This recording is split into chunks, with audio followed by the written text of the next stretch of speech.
निरंतर महादेव जी के चिंतन में निमग्न, दोनों भुजाएं उठाए हुए,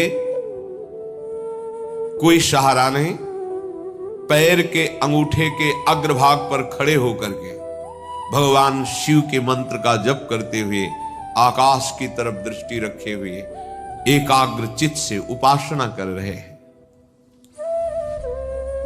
तदनंतर अर्जुन की भयंकर तपस्या को देख करके वहां रहने वाले जितने ब्रह्म ऋषि थे सब भगवान पिनाक पाणी महादेव जी के समीप गए और महादेव जी को प्रणाम करके कहा, देवाधिदेव, अर्जुन आपके लिए महान तपस्या से युक्त होकर के उपासना कर रहे हैं, हिमालय के पृष्ठभाग में स्थित होकर ऐसी उग्र तपस्या कर रहे हैं कि यदि आपने उनको सांत्वना न दी जो वो चाहते हैं तो दिशाओं में आग पैदा हो जाएगी उनके तप से। हे देव देवेश्वर, हम लोग कुछ समझ नहीं पा रहे कि उनको कैसे शांत करें। वे अपनी तपस्या का संताप प्रकट कर रहे हैं। हम महर्षि जन चिंतित हैं कि यदि वो ऐसी तपस्या में रहे तो आग पैदा हो जाएगी। जैसे ध्रुव जी ने अपनी प्राणवायु बंद कर ली तो त्रिभुवन की प्राणवायु बंद हो गई, तत्काल भगवान को आना पड़ा। पवित्र चित्त वाले इन महर्षियों की जो सदा सबको सुख देने में तत्पर रहते हैं, उनकी बात सुनकर भगवान देवाधिदेव महादेव ने कहा, महर्षियों, मुझे पता है, तुम विषाद मत करो। अर्जुन की तपस्या किसी को कष्ट देने के लिए नहीं है। अर्जुन के मन में जो संकल्प है वो मैं जान रहा हूं। वो किसी लोकांतर के भोग की इच्छा से तपस्या नहीं कर रहे हैं। उन्हें जो पाना है वो मैं प्रदान करूंगा। तुम सब शांत चित्त होकर अपने अपने भजन में लगो जाकर। भगवान शंकर का ये वचन सुनकर जितने ब्रह्मर्षि आए हुए थे सब प्रणाम करके अपनी अपनी कुटिया को गए। उन महात्माओं के चले जाने के बाद सर्व पापहारी पिनाक पाणी देवाधिदेव भगवान शंकर किरात वेश धारण किया, दिव्य कांति, धनुष बाण धारण किए हुए, मृग चर्म धारण किए हुए,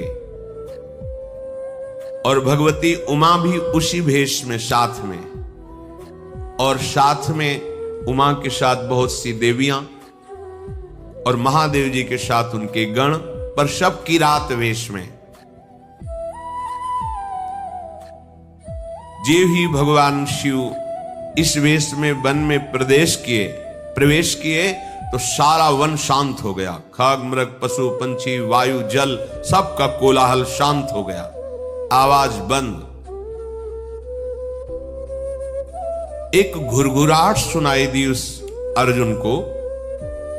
आकाश दृष्टि करके मंत्र जप कर रहे थे, दृष्टि घुमाई तो देखा है कोई विशाल सुअर उनको मारने के लिए तीव्र गति से आ रहा है।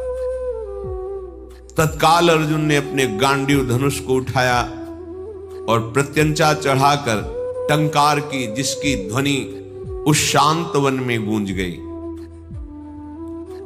अर्जुन ने कहा, ऐ शुकर, मैं तपस्या में लगा हूं, किसी को कष्ट नहीं दे रहा हूं, फिर भी मुझे मारना पड़ेगा क्योंकि तो बिना अपराध के मुझे मारने के लिए आ रहा है।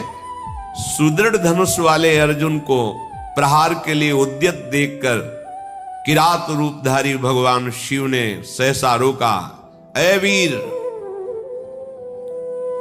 इस शूकर को मैंने पहले शिकार रूप में निश्चित कर लिया है, तुम अपना बाण मत चला देना। परंतु अर्जुन ने किरात के वचन की अवहेलना करके तत्काल भयंकर बाण के द्वारा उस शूकर को बेध दिया। जैसे अर्जुन का बाण वैसे ही किरात वेशधारी भगवान शिव का बाण भी उसी जगह लगा। दोनों के छोड़े हुए बाण से सुवर्ण रूप त्याग करके मूक दानों विशाल पर्वत की तरह वो अपने असली स्वरूप में आकर प्राण त्याग कर गिर पड़ा। उसे अर्जुन को मारने के लिए भेजा गया था। जैसे बिजली की गड़गड़ाहट होती है, ऐसे आवाज करते हुए असुर अपने प्राणों को त्याग दिया।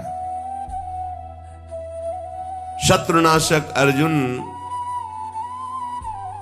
उस तेजस्वी की रात को देखा जो कुछ दिव्य स्त्रियों से घिरे हुए थे।